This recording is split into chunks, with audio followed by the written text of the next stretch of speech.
Welcome back mga kaaldab. Ito na naman po ang inyong lingkod, si Mr. Destiny. At magbibigay po tayo ng pinakamainit na update po ngayon sa social media mga kaaldab. Ito yung pinaka-latest na naman mga kaaldab na kung saan nga po pinag-uusapan. Etong post na to nakita ko lang to kanina mga kaaldab, pero hindi pa po si Alden na nag-post niyan, na sinasabing si Alden Richards nga po raw yung naka-cap. Hindi natin alam kung siya nga po ba yung nag-i-endorse o siya yung director ng photoshoot na yan mga kaaldab, o endorsement shoot mga kaaldab. Sabi ko nga po sa inyo, may mga bagay-bagay po na kung gugustuhin, madali pong makita di po ba? Kung gugustuhin, madali pong malaman. Ito yung isa sa rason kung bakit mas marami tayong nakukuhang update. Kung bakit nga po ba mas maraming ganap si Alden Richards patungkol po sa social media. Ang ibig kong sabihin, yung ganap po kay Mengay, nasusuklian agad-agad ni Alden Richards. Ito po, kita nyo naman po, napakarami talagang trabaho ni Alden Richards. Kaya nga sabi ko sa inyo, hindi na po maisisingit pa yung hello, love, goodbye. Kaya lang, syempre, pinuprovok nila Direk Cathy Molina, nila Joros at yung nila Maymay na gumawa ng pelikula si Alden, pero malabo po Pero sabi ko nga po sa inyo, bilog ang mundo, di po ba? Hindi natin alam kung bukas sa makalawa magbago isip ni Alden Richards, di po ba? Na sige, tuloy na natin. Medyo maraming fans ang gusto di po ba? Minsan kasi mga kaaldab, umaayon po sila sa mga fans. Umaayon po sila sa init ng pagtanggap. Sa ngayon talaga hindi natin masasabi yung senaryo. Although tumanggi na si Alden dahil marami nga po at talagang yung schedule nga po ngayon ni Alden Richards talagang matindi. Kita nyo naman po, di po ba? Wala siyang pinipili. Gabi, meron po siyang endorsement shoot, di po ba? O siguro katatapos lang ng post na to. Pero gaya na sinabi natin, iba po talaga kapag updated ka. Iba po talaga kapag nandun ka sa point na talagang mapapaisip ka. Di po ba? Kaya relax lang po kayo. Kampante lang. Sa ngayon, mga kaaltab, tayo ang pinakamaraming update. Tayo pinakamaraming ganap. Kung ikukumpara po sa mga army na wala naman pong saysay yung mga post sa social media. Kinakagat nga po ba ng main fanatics? Hindi, iilang army na lang po talaga. Real talk to, iilang army na lang po ang makikita nyong dumadaan o nagpo-post. Dismayado na po sila lalo na po nag-post. Ito hindi ko pinopromote, gusto ko lang po malaman po ninyo na may mga post din po si Congressman Arjo na binabasag din po ng mga fans. Ang ibig kong sabihin binabasag, hindi po ina-update. Gaya nga po ng post ni Congressman patungkol po kay Rhea at Sanjo. Nga nabatikos pa nga po di po ba? Bakit ganon? Ano nga po ba yung post na yon? Pero sino nga po bang hinahanap? Sa post na yon mga kaldabs, sinilip ko marami talaga naghahanap kay Mengay. Eto, naiinis na siguro yun, no? Siguro kamusta na yung bakit wala kayong update? Bakit wala kayong ganyan, ganito? Alam ko nababasa ni Congressman yon. Alam ko nakikita niya. Pero bakit hindi nga niya pinagbibigyan yung army? Di po ba? Kasi alam po natin yung totoo. Alam po natin yung senaryo. Huwag na pong ipilit yung hindi dapat.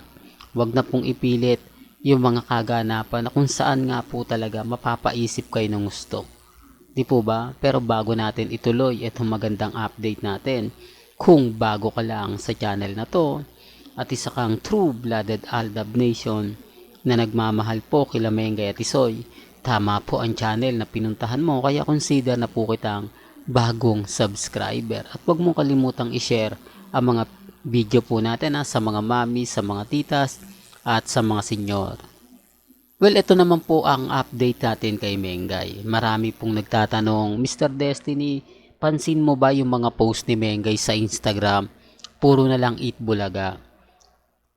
Puro na lang endorsement sa Facebook. Wala siyang ganap. Ngayong magba-birthday na siya. O sabihin na natin na ilang tulog na lang, ramdam mo na. Kaya sabi ko sa inyo, wag po kayong masyadong padadala. Wag po kayong masyadong magpapa-apekto. Di po ba? Sa ngayon, relax ka lang. Sa ngayon, kampante ka lang. Di po ba? Malay nyo, bukas sa makalawa.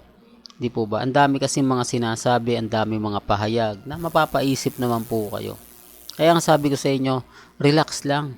Di po ba? Tapos sasabihin ng iba na, hindi, Mr. Destiny, move on ka na. Tapos na yung boxing, talo na kayo, ganito, ganyan, etc. etc. Kaya nga po ako hindi nagpapatinag eh. Kaya nga po ako hindi nagpapaapekto eh.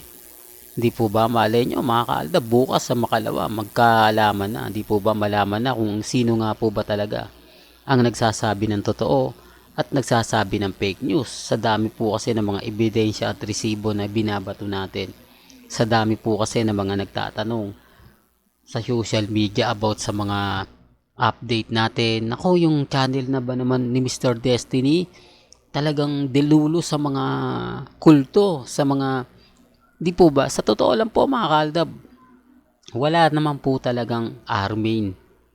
Oo, may main fanatics, pero R-main wala. Lalo kung ipagdidiinan niya kasi dismayado sila eh. Kumbaga sila yung nanggigigil sa channel natin. Post sila ng post doon po sa Facebook natin na magkasama si Congressman, si Mengay. Ang dami nila mga pinopost, halatang ini-edit lang.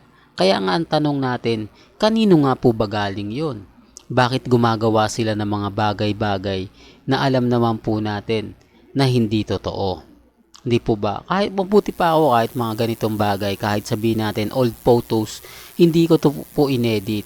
Yan po yung isa sa pinagmamalaki ko sa mga viewers ko, sa mga subscriber ko. Never po tayo nag-edit nang magkasama sila Mengay tapos sasabihin natin na ganito totoo to. Hindi po ba? May mga bagay-bagay po kasi sa social media na madali na pong gawin. Lalo na po ngayon na talagang high-tech na.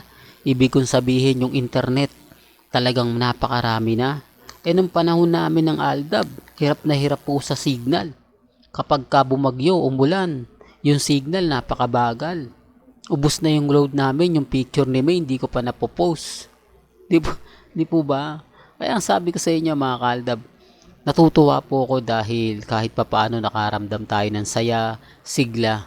Di po ba? Kaya wag po kayong paapekto sa mga nagaganap ngayon at nangyayari. Relax lang po kayo. Ako naman po magbibigay lagi ng update patungkol po kay Mengay at kay Alden Richards. Real talk to mga kaaldab.